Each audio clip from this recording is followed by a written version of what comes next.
Shaun needed to drive to work. It was a really long drive at the time as well.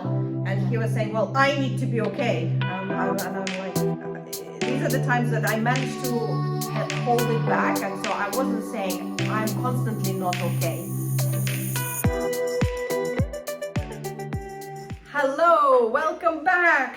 So we are continuing the conversation of this 0 to 6 months stage of a baby. Only this time, we're not going to be talking about a baby. We'll be talking about our husbands.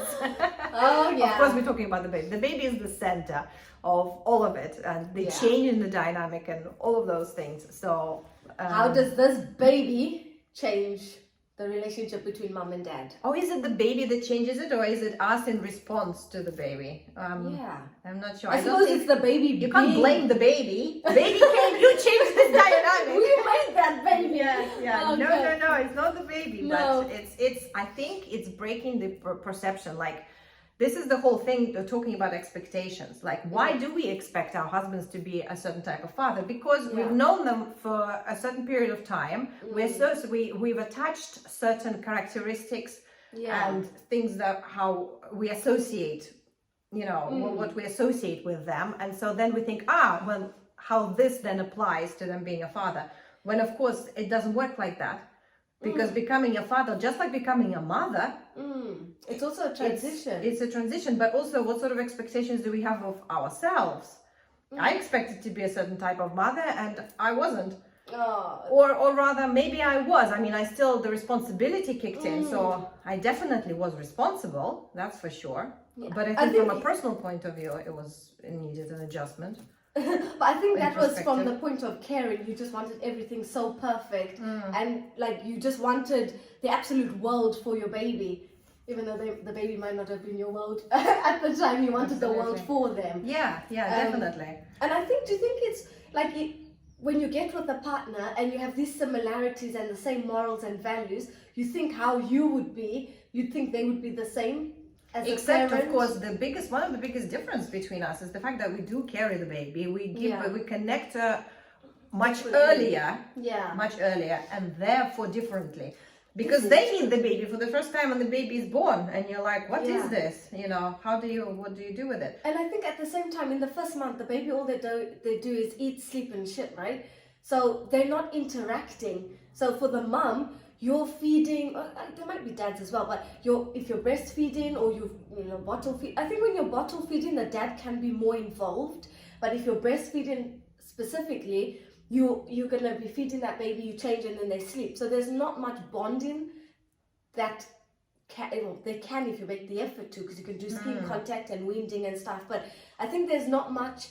Dean struggled because the baby wasn't giving anything back, and he just felt like a chore because he was doing these things. So I guess I felt in a similar way when I said I felt like the life was being sucked out of me, like I was the provider, and not necessarily I wasn't expecting necessarily anything back. No, that's not true, because he was giving plenty back. Like, as a mother, it does feel like you do get back. Because I think for the dad, it's different.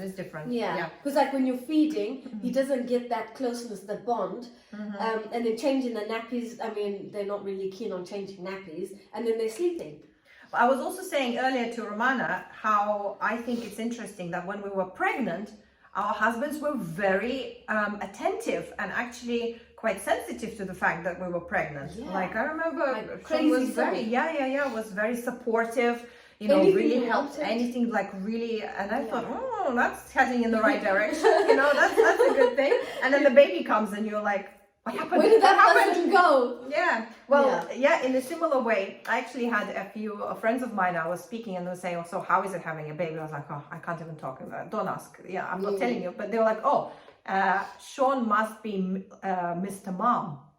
And it was so shocking to me when they said that. Not shocking because I've already seen that he isn't. But yes, and because those were my expectations too, because my husband is very kind and affectionate and sensitive and considerate person and responsible, all of these qualities. That's what I'm saying. What we associate, we've applied it to him as being a father. And of course it wasn't, he was going through his own stuff, but that's not what was shocking to me when they did say he must be Mr. Mom. It stopped me in my tracks, and I was like, yeah, you'd think so, huh? So that was my response, and I was like, yeah, why isn't he? So, but it's not that why, you know, we can't continue expecting. We have to also try to understand if somebody is not being like that, then there is something else going on deeper. So I think the way to deal with it, the first response is to attack or to get angry, and it's like, why aren't you helping me, why aren't you doing this? But I actually managed to get out of this. So this is the one thing I did manage to do. You look like it's the only thing you managed to do. Well, that's what it feels like, because to me, you know, no matter how well I do at anything, I still manage to find a way to see how I failed at whatever it is that I was doing. But anyway, but I did manage. Yeah, I managed to kind of connect and feel what he was feeling, and really try to hear his perspective, and I kind of really felt it. So I did leave him alone, but the only reason I managed to do it though is because I did have my sister come, and I did ask her to please come again if she could, to help me, because I knew that, you know, just pushing him harder wasn't going to, you know, do anything good, which is exactly what it was. But then slowly things started to change. So that's a good thing. But and you were saying, with Dean, also affectionate when you, and like supportive when you were pregnant. Yeah. Right? Then what do you think? Do you think it was like a role expectation with you two? No, I think with Dean, he wanted that one-on-one time.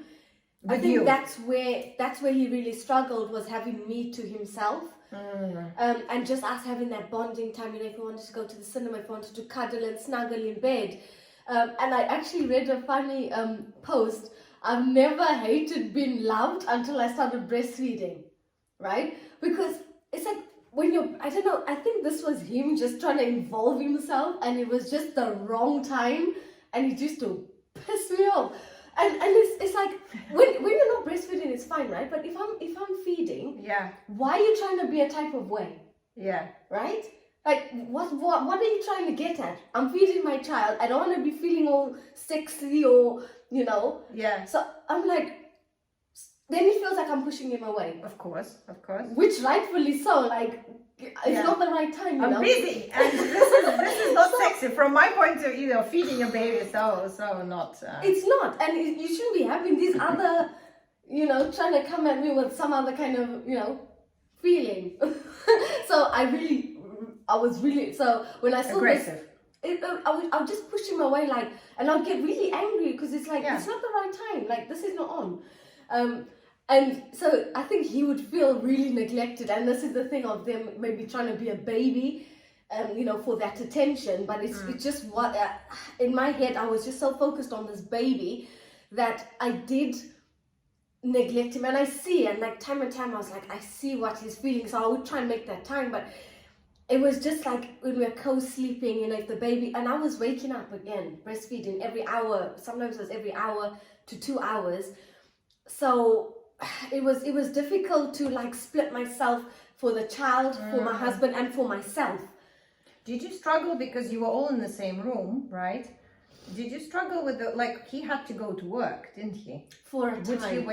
Would he wake up also in the middle of the night when Zara was sleeping? When she needed feeding or when she cried? Not really. He would only wake up like if he managed to zone it out, or slightly. Sometimes I think he would hear, but he wouldn't have to physically wake up. It would just be like, you know, you could hear it in the background. But a lot of the time he wouldn't even flinch. Like, he would just be quite dead asleep. Well, because for us it was very different. Shaun moved out of our bedroom. Did he? So first of all, he couldn't zone out, he couldn't sleep, but also I think I struggled. I needed the space too, but also because because of the colic, it wasn't fully sleeping, and the nights were like, you know, 1 hour, 2 hours here and there, and not in a row as well, like 15-minute rest and 20-minute or whatever. So for the first 7 months we lived in different bedrooms. See, that's what he struggled with. Because Shaun needed to drive to work. It was a really long drive at the time as well. And he was saying, well, I need to be okay. And I'm like, these are the times that I managed to hold it back, and so I wasn't saying I'm constantly not okay, but I managed not to, and just try to understand that it's his struggle and he's trying to communicate his struggle, and it was a solution. It kind of it worked him moving out. Good pause. I think it might be the doctor for Zara's. Sure. Sorry.